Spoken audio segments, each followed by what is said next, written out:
श्री गणेशाय नमः। रुद्र संहिता का अध्याय 24 पार्वती खंड का। देवताओं का भगवान शिव से पार्वती के साथ विवाह करने का अनुरोध, भगवान का विवाह के दोष बताकर अस्वीकार करना तथा उनके पुनः प्रार्थना करने पर स्वीकार लेना।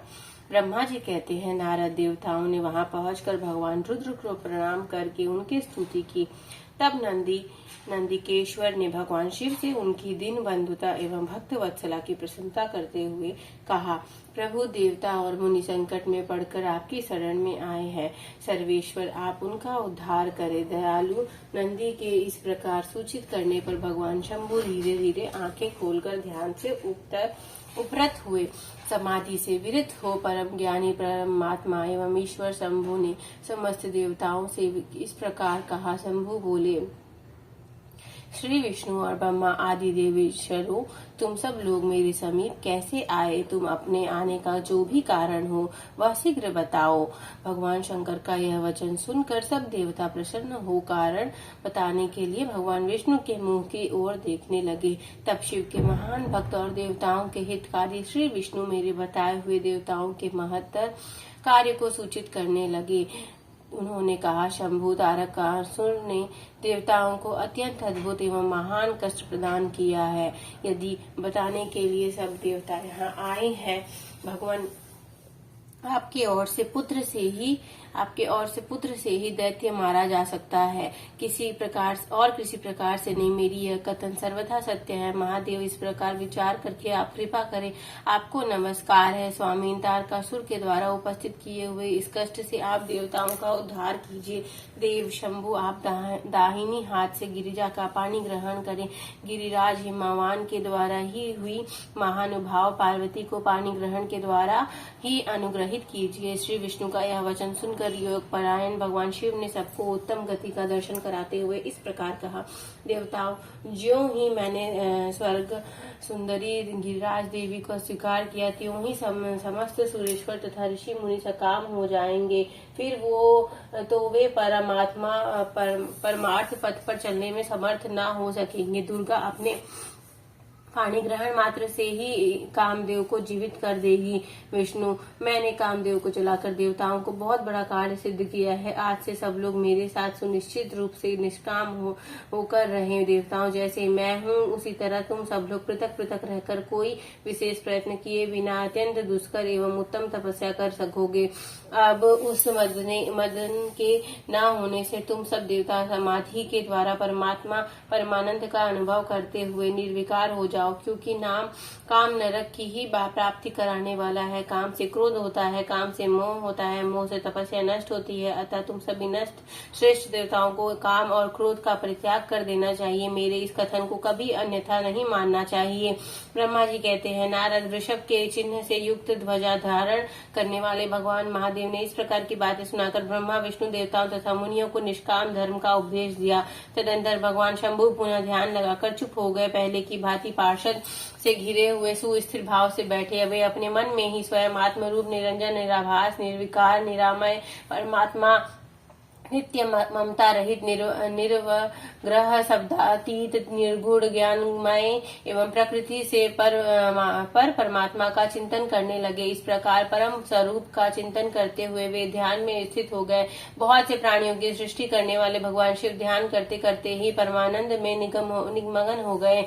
श्री हरि एवं इंद्र आदि देवताओं ने जब परमेश्वर शिव को ध्यान मग्न देखा, तब उन्होंने नंदी की सम्मति ली। नंदी ने पुनः दीन भाव से स्तुति करने के लिए कहा। उनकी इस सत्य सम्मति के अनुसार देवता स्तुति करने लगे। वे बोले, देव महादेव, करुणा सागर प्रभु, हम आपकी शरण में आए हैं। आप महान क्लेश से हमारा उद्धार कीजिए। ब्रह्मा जी कहते हैं, नारद, इस प्रकार बहुत दीनता पूर्वक उक्त से देवताओं ने भगवान शंकर की स्तुति की। इसके बाद वे सब देवता प्रेम से व्याकुल चित्त हो उच्च स्वर से फूट फूट कर रोने लगे। मेरे साथ भगवान श्री हरि उत्तम भक्ति भाव से युक्त हो मन ही मन भगवान शंभु का स्मरण करते हुए अत्यंत दीनता पूर्वक पूर्ण वाणी द्वारा उनसे अपना अभिप्राय निवेदन करने लगे। देवताओं के मेरे तथा श्री हरि के इस प्रकार बहुत स्तुति करने पर भगवान महेश्वर अपनी भक्त वत्सला के कारण ध्यान से विरत हो गए। उनका मन अत्यंत प्रसन्न था। वे भक्त वत्सल शंकर श्री हरि आदि को करुणा दृष्टि से देखकर उनका हर्ष बढ़ाते हुए बोले, विष्णु, ब्रह्मा तथा इंद्र आदि देवताओं, तुम सब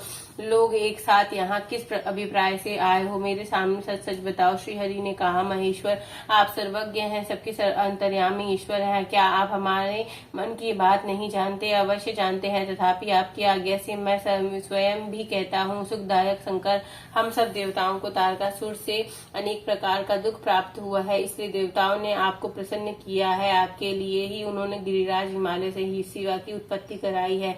शिवा के गर्भ से आपके द्वारा जो पुत्र उत्पन्न हुआ होगा, उसी से तारकासुर की मृत्यु होगी, दूसरे किसी उपाय से नहीं। ब्रह्मा जी ने उस दैत्य को यही वर दिया है, इस कारण दूसरे से उसकी मृत्यु नहीं हो पा रही है, अतएव वह निडर होकर सारे संसार को नष्ट कर देगा।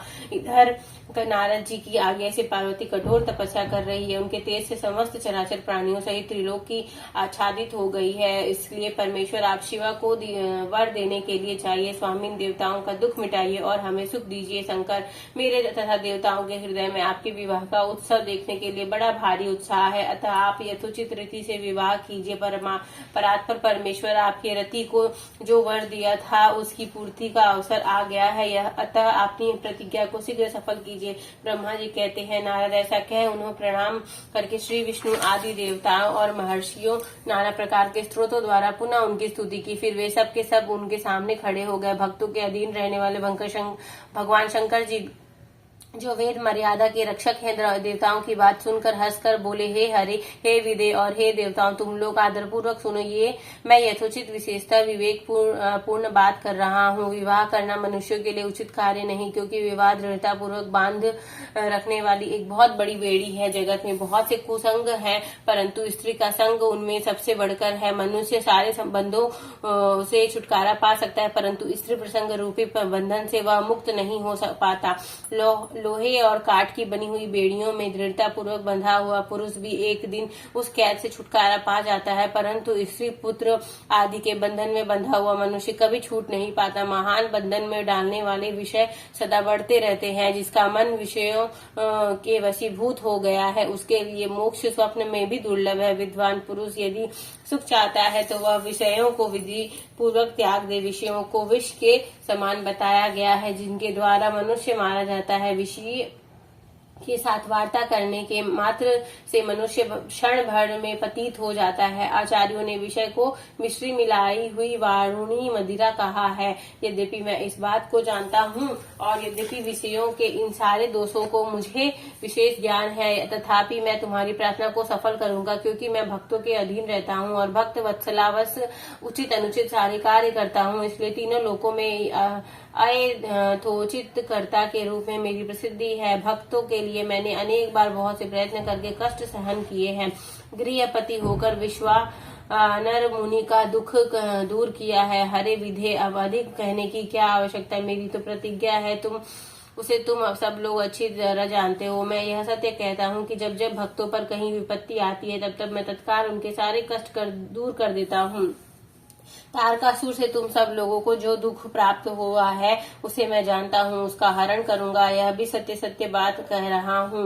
यद्यपि मेरे मन में विवाह करने की कोई रुचि नहीं है, तथापि मैं पुत्र उत्पादन के लिए गिरिजा के साथ विवाह करूंगा। तुम सब देवता अब निर्भय होकर अपने अपने घर जाओ, मैं तुम्हारे कार्य सिद्ध करूंगा। इस विषय में अब कोई विचार नहीं करना है। ब्रह्मा जी कहते हैं, नारद, ऐसा कहकर भगवान शंकर मौन हो समाधि में स्थित हो गए और विष्णु आदि सभी देवता अपने अपने धाम को चले गए।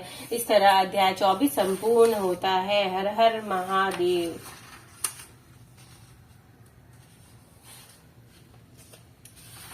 अध्याय 25। भगवान शिव की आज्ञा से सप्त ऋषियों का पार्वती के आश्रम जाओ, उनके शिव विषय के अनुराग की परीक्षा करना और भगवान को सब वृत्तांत बताकर स्वर्ग को जाना। ब्रह्मा जी कहते हैं, देवताओं के अपने आश्रम में चले जाने पर पार्वती के तप की परीक्षा के लिए भगवान शंकर समाधि स्थित हो गए। वे स्वयं अपने आप में अपने ही परात्पर स्वस्थ माया रहित तथा उपद्रव शून्य स्वरूप का चिंतन करने लगे। उस ध्येय वस्तु के रूप में साक्षात भगवान महेश्वर ही विराजमान है। उनकी गति किसी को ज्ञान नहीं होता। वे भगवान वृषभध्वज ही सबके सतरष्टा परमेश्वर हैं। तात उन दिनों पार्वती देवी बड़ी भारी तपस्या कर रही थी। उस तपस्या से रुद्रदेव भी बड़े विस्मय में पड़ गए थे। भक्ताधीन होने के कारण भी वे समाधि से विचलित हो गए और किसी कारण से नहीं। तदंतर सृष्टिकर्ता हर ने वशिष्ठ आदि सप्तऋषियों का स्मरण किया। उनके स्मरण करते ही वे सातों ऋषि शीघ्र ही वहां पहुंचे। उनके मुख पर प्रसन्नता छा रही थी। वे सबके सब अपने सौभाग्य की अधिक सराहना करते थे। उन्हें आया देख भगवान शिव के नेत्र प्रसन्नता से प्रफुल्ल कमल के समान खिल उठे और वे हंसते हुए बोले, तात सप्तऋषियों, तुम सब लोग मेरे हितकारी और संपूर्ण वस्तुओं के ज्ञान में निपुण हो, अतः शीघ्र मेरी बात सुनो। गिरिजा कुमारी देवसरी पार्वती इस समय सुस्थिर चित्त हो गौरी शिखर नामक पर्वत पर तपस्या कर रही है। मुझे पति रूप में प्राप्त करना ही उसका तपस्या का उद्देश्य है। द्विजो इस समय केवल सखियों उनकी सेवा में है। मेरी सिवा दूसरी समस्त कामनाओं का परित्याग करके वे एक उत्तम निश्चय पर पहुंच चुकी हैं। मुनिवर, तुम सब लोग मेरी आज्ञा से वहां जाओ और प्रेम पूर्वक मेरी हृदय से उनकी दृढ़ता की परीक्षा करो। वहां तुम्हें सर्वथा छल युक्त बातें करनी चाहिए। उत्तम व्रतधारी महर्षियों, मेरी आज्ञा से ऐसा करना, इसलिए तुम्हें संशय नहीं करना चाहिए। भगवान शंकर की यह आज्ञा पाकर वे सप्तऋषि तुरंत ही उस स्थान पर जा पहुंचे जहां दीप्तिमती जगत माता पार्वती विराजमान थी। सप्तऋषियों ने वहां शिवा की तपस्या की मूर्तिमती दूसरी सिद्धि के समान देखा। उनका तेज महान था। वे अपने उत्तम तेज से प्रकाशित हो रही थी। उन उत्तम व्रतधारी सप्तऋषियों ने उन्हें मन ही मन प्रणाम किया और उनके द्वारा विशेषतः पूजित हो वे मस्तक झुकाए इस प्रकार बोले। ऋषियों ने कहा, देवी गिरिराज नंदिनी, हमारी यह बात सुनो। हम जानना चाहते हैं कि तुम किस लिए तपस्या करती हो। इसके द्वारा किस देवता को और किस फल को पाना चाहती हो। उन द्विजों के इस बार पूछने पर गिरिराज देवी शिवा ने उनके सामने अत्यंत गोपनीय होने पर सच्ची बात बताई। पार्वती बोली, मुनीश्वर, आप लोग प्रसन्नता पूर्ण हृदय से मेरी बात सुनो। मैं अपनी बुद्धि से जिसका चिंतन किया है अपना वह विचार मैं आपके सामने रखती हूँ। आप लोग मेरी असंभव बात सुनकर मेरा उपहास करोगे, इसलिए उन्हें कहने में संकोच ही होता है। तथापि कहती हूँ, क्या करूँ, मेरा यह मन अत्यंत दृढ़ता पूर्वक एक उत्कृष्ट कर्म में अनुष्ठान में लगा है और ऐसा करने में के लिए विवश हो गया है। यह पानी के ऊपर बहुत बड़ी और ऊंची दीवार खड़ी करना चाहता है। देवर्षि का उपदेश पाकर मैं भगवान रुद्र मेरे पति हूँ इस मनोरथ को मन में लिए अत्यंत कठोर तप कर रही हूँ। मेरा मनोरूपी पक्षी बिना पांख के ही हठ पूर्वक आकाश में उड़ रहा है। मेरा स्वामी करुणा निधान भगवान शंकर ही उसके इस आशा की पूर्ति कर सकते हैं। पार्वती का यह वचन सुनकर वे मुनि हंस पड़े और गिरिजा का सम्मान करते हुए प्रसन्नता पूर्वक छल युक्त मिथ्या वचन बोलने ऋषियों ने कहा, गिरिराज नंदिनी देवर्षि नारद व्यर्थ ही अपने को पंडित मानते हैं। उनके मन में क्रूरता भरी है। आप समझदार होकर भी क्या उनके चरित्र को नहीं जानती है। नारद छल कपट की बातें करते हैं, दूसरों के चित्त को मोह में डालकर मत डालते हैं।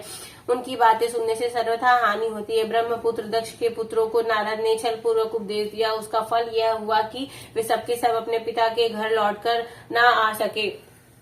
यही हाल उन्होंने दक्ष के दूसरे पुत्र का भी किया। वे भी उनके चक्कर में आकर भिखारी बन गए। विद्याधर चित्रकेतु को उन्होंने ऐसा उपदेश दिया कि उसका घर ही उजड़ गया। प्रहलाद को अपना चेला बनाकर उन्होंने हिरण्यकश्यप से बड़े बड़े दुख दिलवाए।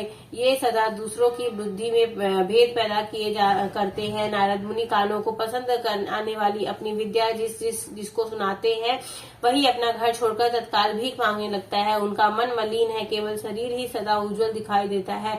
हम उन्हें विशेष रूप से जानते हैं क्योंकि उनके साथ रहते हैं। उनका उपदेश पाकर बड़े बड़े विद्वानों द्वारा सम्मानित होने वाले तुम भी व्यर्थ ही बुलाव में आ गई हो, मूर्ख बनकर तपस्या कर रही हो।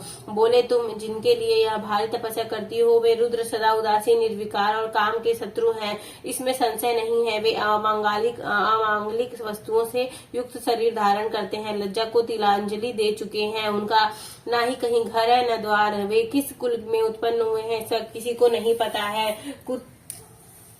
कुतिसत वेश धारण किए भूतों तथा प्रेतों आदि के साथ रहते हैं और नंग धरण हो शूल धारण किए घूमते हैं। ध्रुत नारद ने अपनी माया से तुम्हारे सारे विज्ञान को नष्ट कर दिया है। उक्ति युक्ति में तुम्हें मोह लिया है, तुमसे तप करवाया। देवर्षि गिरिराज नंदिनी, तुम ही विचार करो कि ऐसे वर को पाकर तुम्हें क्या सुख मिलेगा। पहले रुद्र ने बुद्धि से सुख खूब सोच विचार साध्वी सती से विवाह किया, परंतु वे ऐसे मूढ़ हैं कि कुछ दिन भी उनके साथ निभा न सके। उस बेचारी को वैसे ही दोष देकर उन्होंने त्याग दिया और स्वयं स्वतंत्र हो अपने निष्फल और शोक रहे स्वरूप का ध्यान करते हुए उसी में सुखपूर्वक रम गए। देवी जो सदा अकेले रहने वाले शांत संग्रहित और अद्वितीय हैं, उनके साथ किसी स्त्री का निर्वाह कैसे हो सकता है। आज भी कुछ नहीं बिगड़ा, तुम हमारी आज्ञा मानकर घर लौट जाओ और उस दुर्बुद्धि को त्याग दो। महाभागो, इससे तुम्हारा भला होगा। तुम्हारे योग्य वर में भगवान विष्णु जो समस्त सद्गुणों से युक्त हैं, वे वैकुंठ में रहते हैं, लक्ष्मी के स्वामी हैं और नाना प्रकार की क्रियाओं करने में कुशल हैं। उनके साथ हम तुम्हारा विवाह करा देंगे। वह विवाह तुम्हारे लिए समस्त सुखों को देने वाला होगा। पार्वती, तुम्हारा जो रुद्र के साथ विवाह करने का हठ है, ऐसा छोड़ दो और सुखी हो जाओ। ब्रह्मा जी कहते हैं, नारद, उनकी ऐसी बातें सुनकर जगदम्बिका पार्वती हंस पड़ी और पुनः उन ज्ञान विशारद से बोली। पार्वती ने कहा, मुनीश्वरों, आपने अपनी समझ से ठीक ही कहा है, परंतु जो मेरा हट भी छूटने वाला नहीं है। मेरा शरीर पर्वत से उत्पन्न होने के कारण मुझ में स्वाभाविक कठोरता विद्यमान है। अपनी बुद्धि से ऐसा विचार कर आप लोग मुझे तपस्या से रोकने का कष्ट न करे। देवर्षि का उपदेश वाक्य मेरे लिए परम हितकार है, इसलिए मैं उसे कभी नहीं छोड़ूंगी। वेद वेत्ता भी यह मानते हैं कि गुरुजनों का वचन हितकारी होता है, गुरुओं का वचन सत्य होता है। ऐसा जिनका दृढ़ विचार है, उन्हें यह लोक और परलोक में परम सुखी की प्राप्ति होती है और दुख कभी नहीं होता। गुरुओं का वचन सत्य होता है। यह विचार जिनके हृदय में नहीं है, उन्हें यह लोक और परलोक में भी दुखी प्राप्त होता है, सुख कभी नहीं मिलता। तद्विजो गुरुओं के वचन का कभी किसी का तरह भी त्याग नहीं करना चाहिए। मेरा घर बसे या उजड़ जाए, मुझे तो यह हट ही सदा सुख देने वाला है। मुनिवरों, आपने जो बातें कही, मैं उनका आपके कहे हुए तात्पर्य से भिन्न अर्थ समझती हूँ। उनका यह संक्षेप से विवेचन प्रस्तुत करती हूँ। आपने यह ठीक कहा कि भगवान विष्णु सद्गुरुओं के धाम तथा लीला विहारी हैं। साथ ही आपने सदाशिव को निर्गुण कहा। इसमें जो कारण है वह बताया जाता है। भगवान शिव साक्षात परम ब्रह्म है, अतएव निर्विकार है। वे केवल भक्तों के लिए शरीर धारण करते हैं, फिर भी लौकिक की प्रभुता को दिखाने नहीं चाहते हैं। अतः परमहंसों की जो प्रिय गति है उसी को वे धारण करते हैं, क्योंकि वे भगवान शंभु परमानंदमय हैं, इसलिए अवधूत रूप से रहते हैं।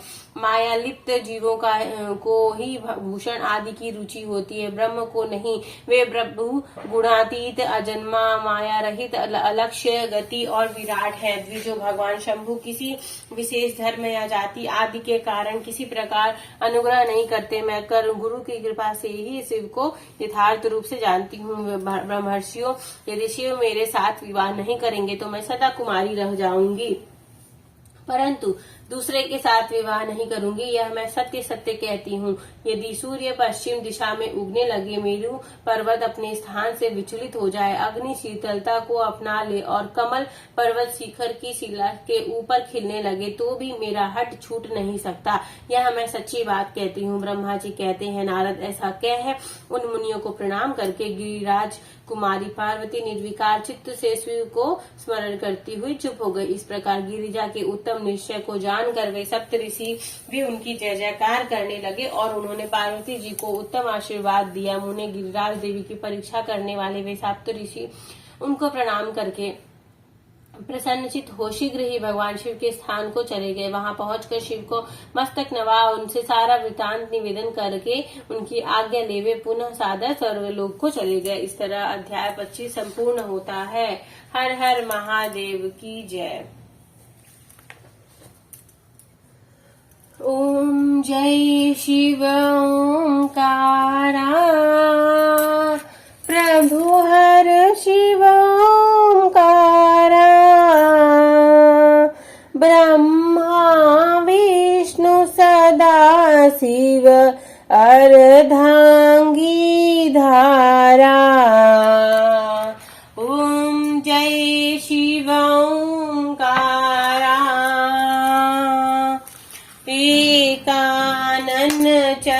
पुराणन पंचानन राजे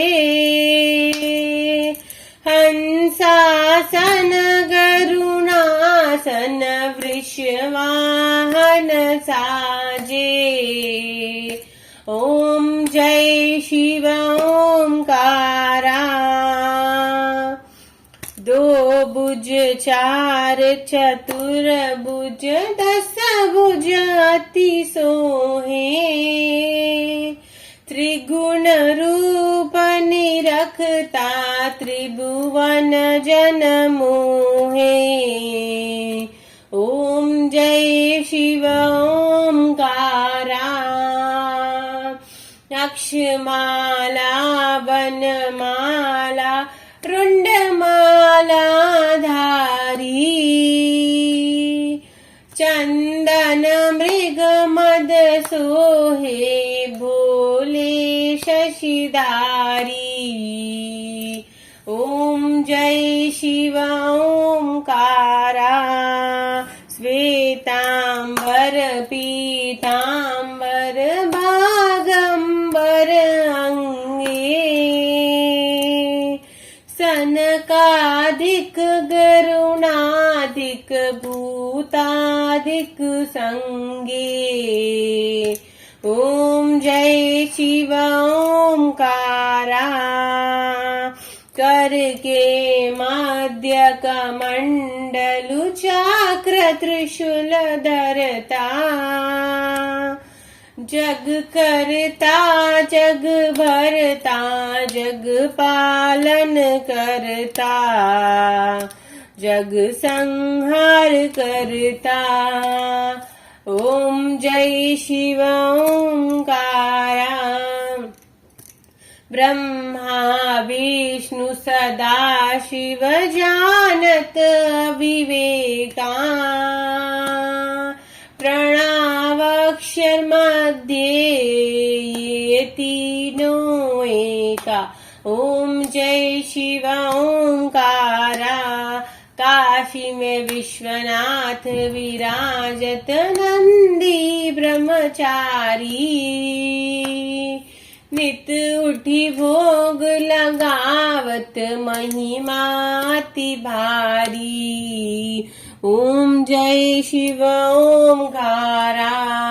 त्रिगुण शिव जी की आरती जो कोई नर गावे कहत शिवानंद स्वामी मन वांछित फल पावे। ओम जय शिव ओंकारा। हर हर महादेव की जय। नमः शिवाय नमः शिवाय नमः शिवाय नमः शिवाय। बोलो नमः शिवाय नमः शिवाय नमः शिवाय नमः शिवाय नमः शिवाय नमः शिवाय नमः शिवाय।